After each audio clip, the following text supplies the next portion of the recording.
and met his wife sleeping. He woke her up with a heavy slap on her cheek, and before she could utter a word, he pounced on her and started punching her.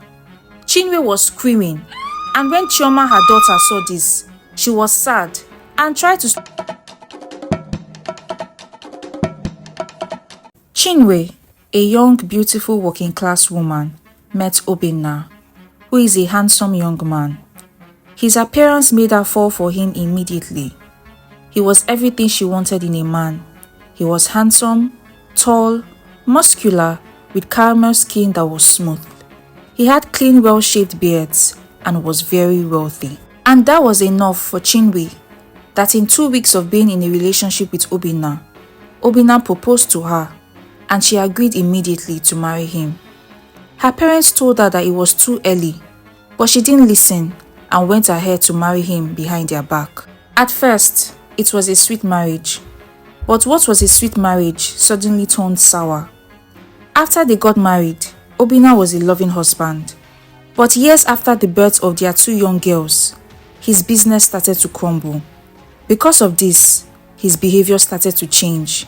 He became a monster that Chinwe could not recognize. At first, he started getting frustrated because of what was happening in his business. Chinwe tried to be supportive as best as she could, but was neglected by Obinna. Obinna barely spent time with his daughters, Chioma and Chidima. All he wanted was to make his business successful again, and was ready to take any measure to achieve this. Later, his frustration led him to start beating Chinwe at any given opportunity. He blamed her for his misfortune. Chinwe didn't mind. Even in this, she would always apologize to him after he has finished beating her terribly. One cold morning, Obinna told Chinwe that he was going to travel for some days and don't know when he will be back. She asked him for the reason for the travel, and he just shouted at her. She knelt down, grabbed his legs, and begged him to talk to her, but this just made him furious. He pushed her and walked out on her. Chinwe was sad and prayed for her husband to come back safe. Meanwhile, Obinna went to a village to meet a young priest. The priest was known for his ability to make anything you want happen. Obinna met him and told him his challenges. The priest made consultations with the gods and said, "Your business will be successful. Just be patient for a while." Obinna replied him saying, "Wise one, I don't want to be patient. I want it now. My friends are mocking me openly and behind my back as well. People no longer respect me because I am no longer rich as I was before. You have to help me. I am willing to do anything.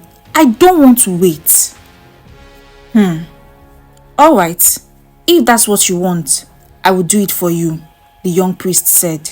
The priest told him what to do and gave him the necessary things. And before Obinna left, he said, "Those women are your source of wealth. The moment they are released, what will happen to you will be terrible and can't be averted." After all this, Obinna went home.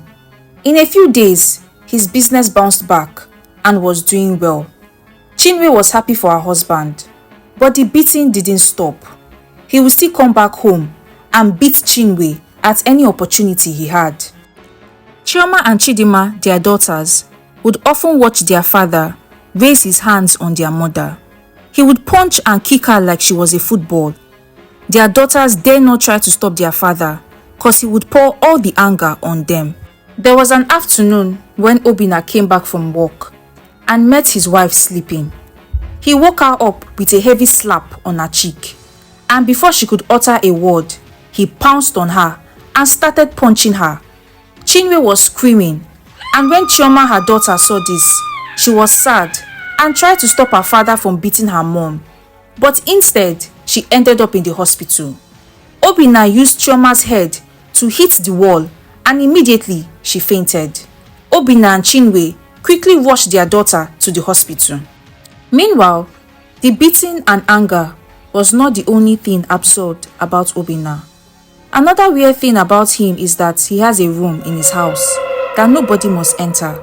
He must not catch his wife and children near that door. There was always screams coming from the room. Obinna will enter the room at night with an empty bag and come out sweating with the bag filled up. Meanwhile, Chinwe wasn't allowed to leave the house or even go out. Her daughters were only allowed to go to school.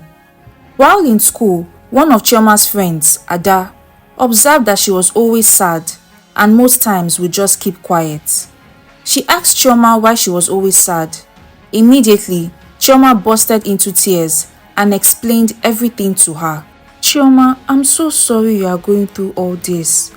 But can't you all leave the house for your father before he kills your mother one day?" "I don't think we can. My mom is terrified of my father, and he usually comes back home few minutes after we get back from school. But he leaves the house very early in the morning before we leave for school." "That's the opportunity to leave that house," Ada said.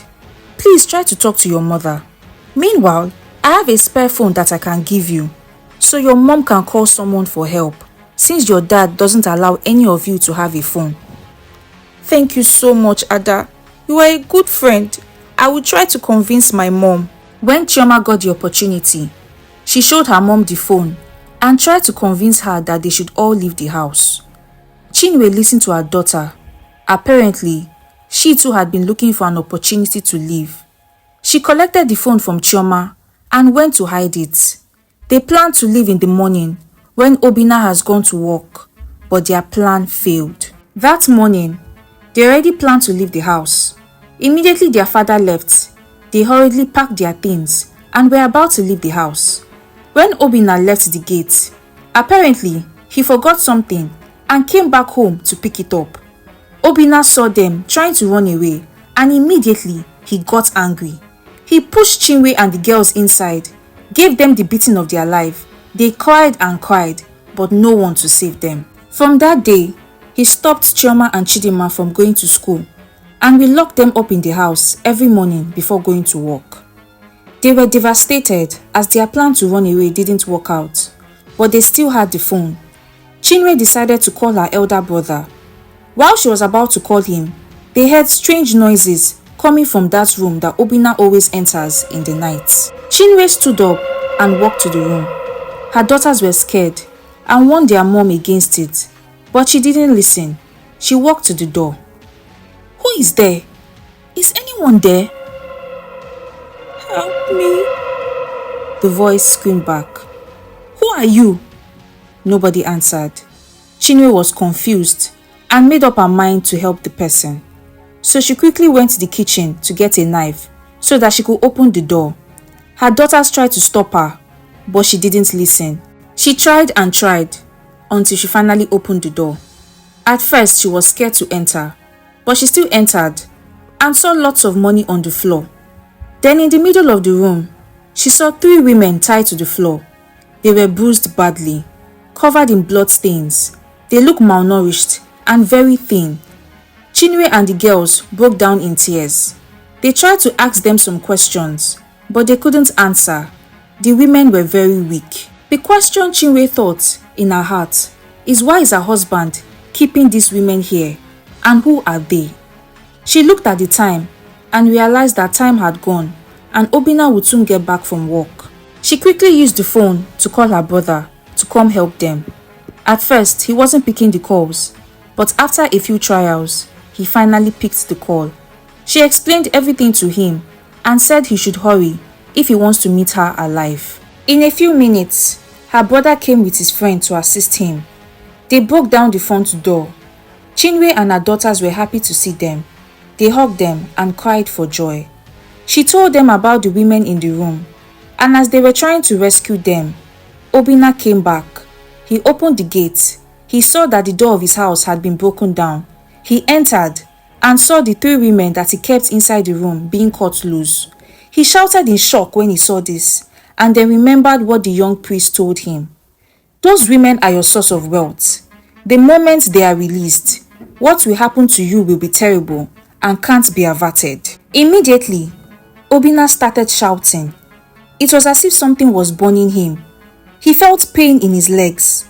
They all left his house and didn't care about him. They took the 3 women to the hospital, although one of them died. But the remaining 2 were getting better. Few days later, Obinna was paralyzed. and there was a big wound on his leg that refused to heal. He lost everything and was living from hand to mouth on the streets. His situation was so much worse than when he first lost his business, and no family member of his was willing to help him because of all his wicked deeds. Life can be very funny. Don't let good looks or money deceive you from finding the true nature of a person. Wickedness or evil doesn't pay. Also, work for your money and don't use shortcuts to get wealthy. The end. If you like the story, please like, leave a comment and subscribe.